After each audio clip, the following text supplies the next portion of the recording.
Ya, kita tiba di segmen berapa pemirsa? Segmen 5. Ya, segmen 5, segmen penghujung atau segmen terakhir. Aduh, so sad, tapi nggak apa-apa, kita maksimalin aja ya, maksimalkan maksudnya ya, untuk ngobrol-ngobrol bersama sang inspirator Regita. Ya, nah kalau kita berbicara mengenai momen-momen ya, produktivitas dengan segala bentuk kegiatan, prestasi dan sebagainya, ada nggak sih pengalaman tak terlupakan atau unforgettable moment in your life gitu yang memang nggak bisa dilupa gitu?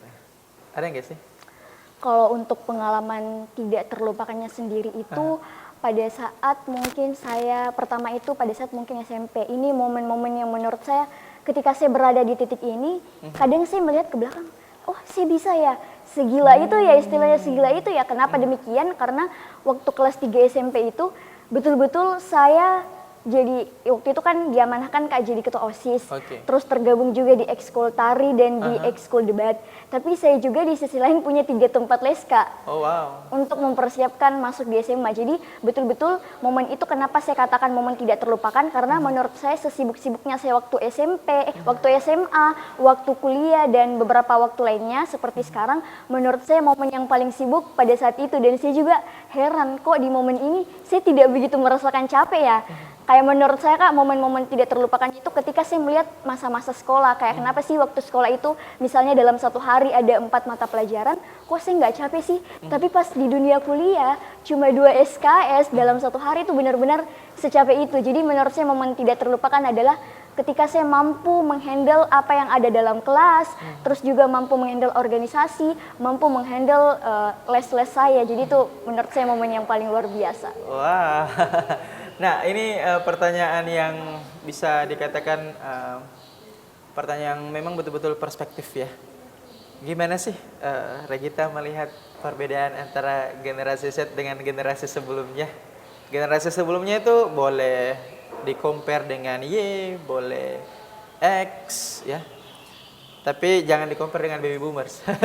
X aja dengan Y ya kan? Dengan Z gitu.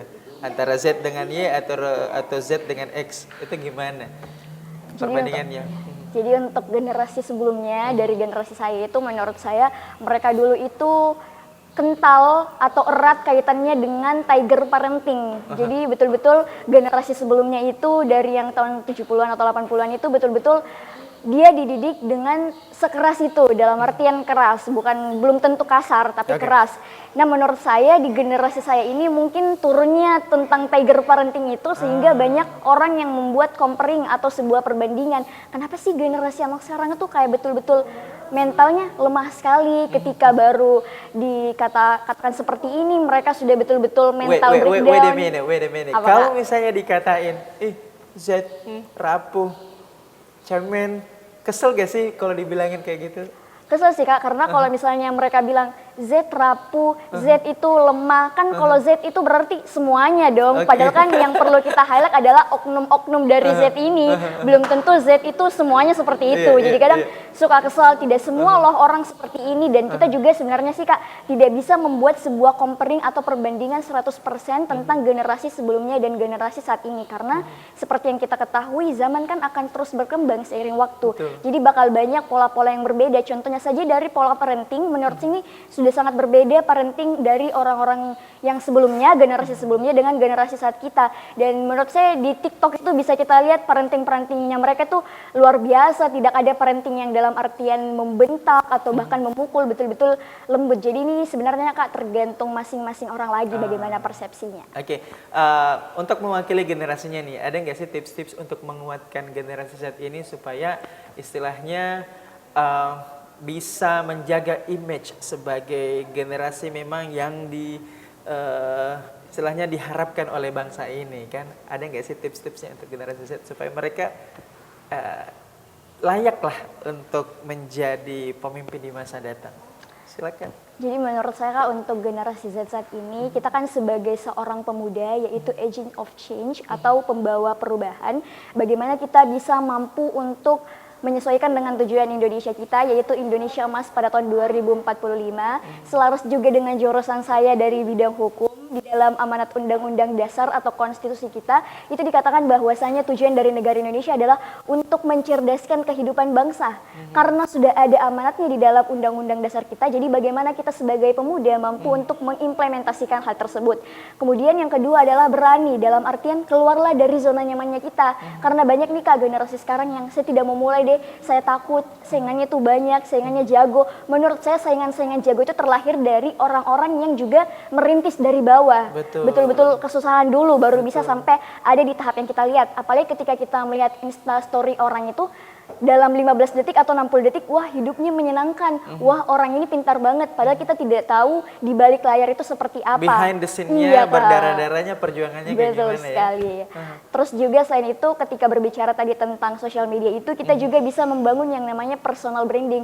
Ini betul-betul Kak sangat berimpact sama saya ketika ada orang yang menanyakan, oh ini Putri Regita yang winner ini. Betul-betul berarti personal branding kita terbentuk. Jadi saya itu mau memberikan tips kalau misalnya kita lagi berkegiatan, lagi lomba itu betul-betul dicantumkan. Walaupun mungkin Kak generasi sekarang banyak yang menghujat, ih apa sih gak jelas ikut-ikut beginian, mau dibilang sok pintar, mau dibilang sok hebat. Menurut saya keluarkan saja, perlihatkan saja ke sosial media karena semuanya pasti butuh proses.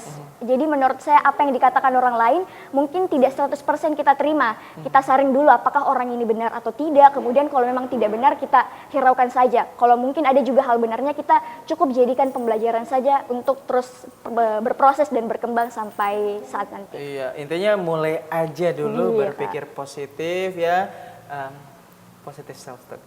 Seperti materi saya ya. Iya. Masih ingat Masih, gitu Kak. ya. Oke, pokoknya positif self talk mulai aja dulu. Kalau misalnya ada negatif self talknya lawan. Betul, Ya, Kak. pokoknya harus memenangkan positif self talknya untuk melawan negatif self talk seperti itu. Nah, oke, terakhir nih pesan-pesan ya ataupun mungkin kesimpulan, tapi utamanya pesan-pesan sih terhadap perempuan atau khususnya pemirsa yang ada di rumah. Silahkan dibagikan pesan-pesannya sebagai seorang Regita, silakan. Pesannya kalau menurut saya seperti yang saya sampaikan sebelumnya, bahwasanya kita itu harus betul-betul tidak apa-apa, mengatakan tidak apa-apa ketika kita capek di usia kita saat muda, karena kita masih produktif-produktifnya, mental dan fisik kita masih sangat kuat untuk menjalani kehidupan kedepannya daripada nanti kita capek ketika kita sudah tua. Kemudian pesan saya apalagi untuk perempuan, kalian harus terus untuk berani mengemukakan apa yang menjadi isu-isu sosial atau apa yang ada di sekitar kita, karena suara kita saat ini itu sangat berperan penting. Mengapa demikian? Karena sosial media sudah sangat dimasifkan dalam kehidupan kita sehingga orang dari luar negeri pun mengetahui apa yang menjadi isu-isu atau yang terjadi di sekitar kita. Dan pesan saya adalah bagaimana ketika kalian diberikan privilege oleh keluarga kalian, oleh orang terdekat kalian, kalian harus memanfaatkan masa-masa tersebut karena tidak ada sesuatu yang dapat diulang secara dua kali. Wah luar biasa, tepuk tangan dulu dong untuk Regita, luar biasa. Terima kasih ya Regita sudah hadir, winner Putri Kota Makassar 2023. Semoga ekspektasinya, mimpi-mimpinya terwujud ya untuk kedepannya ya, selalu menjadi kebanggaan untuk keluarga dan nusa dan bangsa.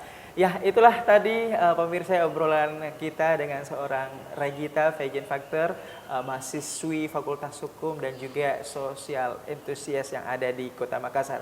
Akhir kata seluruh kerabat kerja Net TV Sosial pamit undur diri. Saya Rediasti Zahril. Assalamualaikum warahmatullahi wabarakatuh dan goodbye. Ketiko.